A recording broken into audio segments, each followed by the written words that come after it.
What's going on, everyone?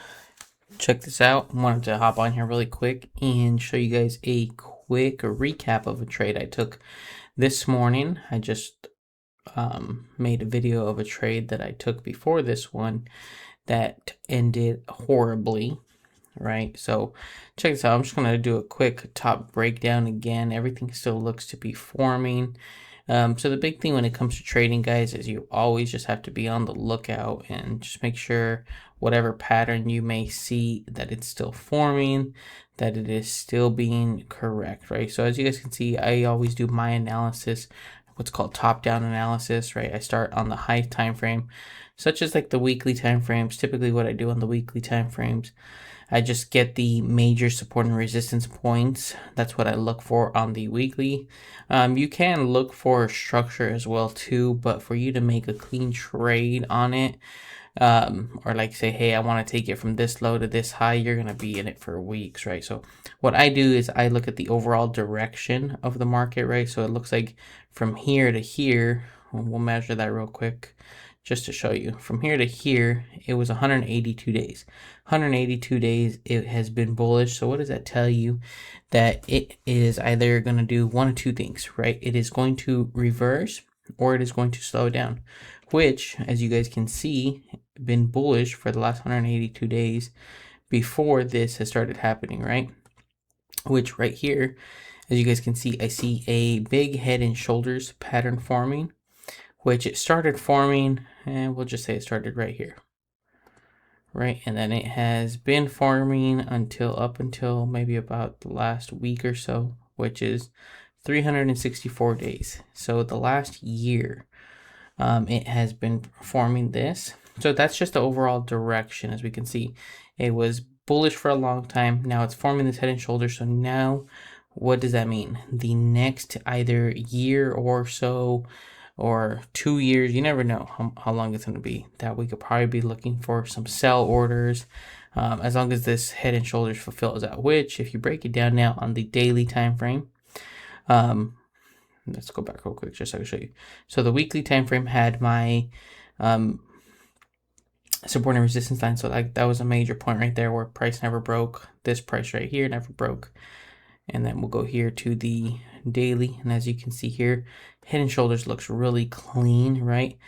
And the way to make it a valid head and shoulders after it forms this, we have to break something called the neckline.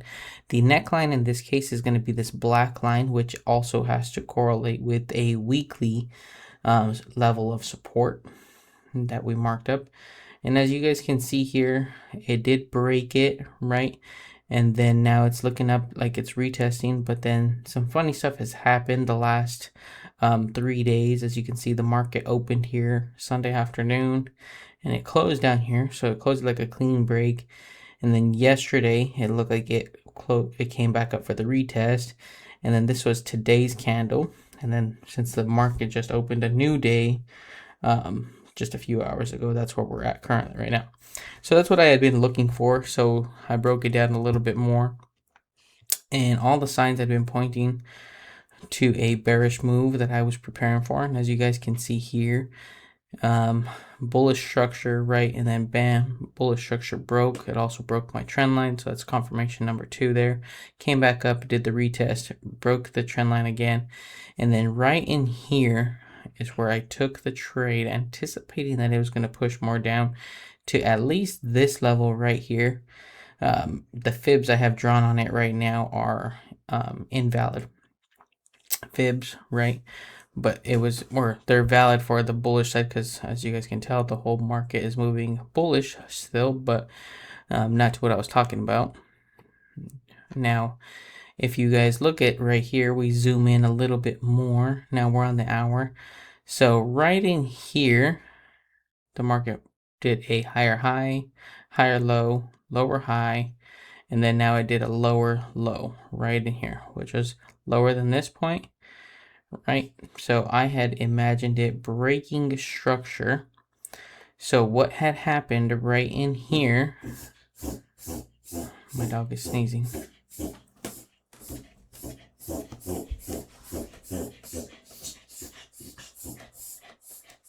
Bless you. I have to pet him to make sure he doesn't freak out so much. But what I had saw here, it gave me a big bearish push down, and then it pulled back just a little bit in here. So I made a video of me taking a trade right here after this bearish candle close. This bearish candle close here on the smaller time frame, this is what it looked like right here on this candle specifically. I opened a trade right here towards the bearish side, thinking it was going to push down. And when this formed, and I'll zoom it back just so you guys can see what I was talking about, when it formed like this, that's what the market looked like for me, right? So I was thinking we were going to go from where's the tool I'm looking for? From right here, right? Lower high, lower low formed. So I thought we were going to get a push towards the lower low there. And unfortunately, what ended up happening, and we can play it a little bit, the next candle, it did close bearish, right? So what happened was here, I had like I had a tight stop loss. It wasn't too high. It was like right in here. So the trade I had set, it looked something like this, right? It was very quick. It was a short, just very short. I didn't have it going way down here or anything like that. I had it like right in here. And then I had my stop loss like right in there. And then, you know, obviously what happens next, as you guys can see what happened next. I ended up taking a loss on that trade specifically. It hit my stop loss and I got out. And then I took a few hours off, right? Got back from it. Let me leave this. And then what I ended up seeing right here was I actually got in the trade like right around here again, because after I came back to the 4-hour time frame again, so this is where I messed up earlier. We never have a full break of structure and a retest on the 4-hour time frame, right? Look, lower low, I mean low, higher low, I mean higher low, higher high, higher low, and then it never made a higher high based off of this high. So all of this consolidation just moved sideways, and then it broke lower right here, but it never gave you that clean break of back in here, right? So we'll say that never broke in that level. It just came back down, retested, pushed back up. So then therefore, this was just a high point. It pushed down just a little bit. And then obviously, as we can see now, the market's creating a higher high point based off of the main higher high back here. So therefore, it's still telling me it's the market's still bullish for the meantime, up until we'll see whenever it decides to reverse. But that was overall what I missed. And then when I realized that, I went back down and I broke it down to the 30-minute time frame here. And when I broke it back down, I saw this form here, this big bullish candle close with a lot of momentum. And then all of this happened. And then I got in the trade. What did I say? I got in it like right in here. Oh, so yeah, not after that candle. I'm sorry. After this big bullish candle opened, I got in the trade like right in here somewhere. Wherever this line is, that's accurate where I got in. But I just forgot which candle exactly it was. I know it was right in here somewhere. And then, boom, what happened was I went down to the 30-minute time frame. And I noticed that it was still bullish, right? Just like I said, and I pulled out a fib. Point A there, point B there. And then we did the overall retracement, touched 61.8. And then, as you guys can see, usually when it hits 61.8, remember what happens next. It goes all the way up to, it's an 80% chance, 85 we can say, that it'll hit take profit number 2, which is negative 27. So when I got in the trade, I was like, that's kind of a late entry, right? Being above 38, it was a late entry when I could have gone in way here, but I was thinking it was bearish, right? So my fault, it was just a super late entry. Super, just not looking at it.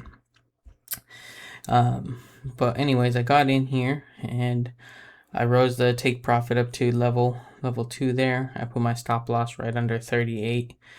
And I did it to 38 because I said, hey, if it closes right under 38% again, more than likely it's going to continue to close down here, maybe push towards 78, or finally give me my bearish move that I have been looking forward to on the daily time frame, whenever that happens. it's gonna happen. There's no way of knowing when it's gonna happen. It's just when it does. But anyway, as you guys can see here, the trade was here, entered, took it up to take profit too, and called it a day. And that's pretty much it. I just wanted to make this quick video. I know it's not quick, it's been 10 minutes. But I wanted to show you what was going on in my mind and how I was thinking, because I still make mistakes too. After all my years of experience, but I still make mistakes. So I'm just using it as motivation purposes for you guys to show you that, hey, if I make mistakes, you guys are going to make mistakes as well too. You're going to lose money on the trades. You're going to not win everything. You're not going to be a millionaire overnight unless you have a good capital to start and you just magically flip an account and get lucky, right? But just to show that it is the consistency. I took an overall, what was it? I think overall a little over $300 loss on the sell orders that I took. But then I turned this one in between two accounts. I made it back. I made $1,200. So nice little trade overall in the day. My 1,200 minus my 400, you could say I walked away with 800 bucks total profit. So not a bad day. But yeah, that's it, man. And you just take these little small wins, add them up, and it was definitely a learning lesson for me. I had to really sit back and say, hey, what did I do wrong? Why was I wrong? And I was able to quick turn and adapt to it. Back in a few years ago, my psychology was a lot different. And if I would have took a loss like what I did this morning, a few years ago, my psychology would have had me messed up for at least 3 days before I decided to look at the charts again. This one was at least a couple hours. I said, hey, where am I wrong? And I looked it, found out where I was wrong, and reapplied, re-entered, and came in profit. So sometimes if you're wrong, you make a losing trade, don't get back in immediately, right? I always recommend turn it off, be done for the day or whatever. But after you get a few years of experience going on there, then you'll be able to look and be like, hey, make a quick flip and pivot and take advantage. But that's it for this video. Hope you guys enjoyed it and have a great night. Catch you on the next one.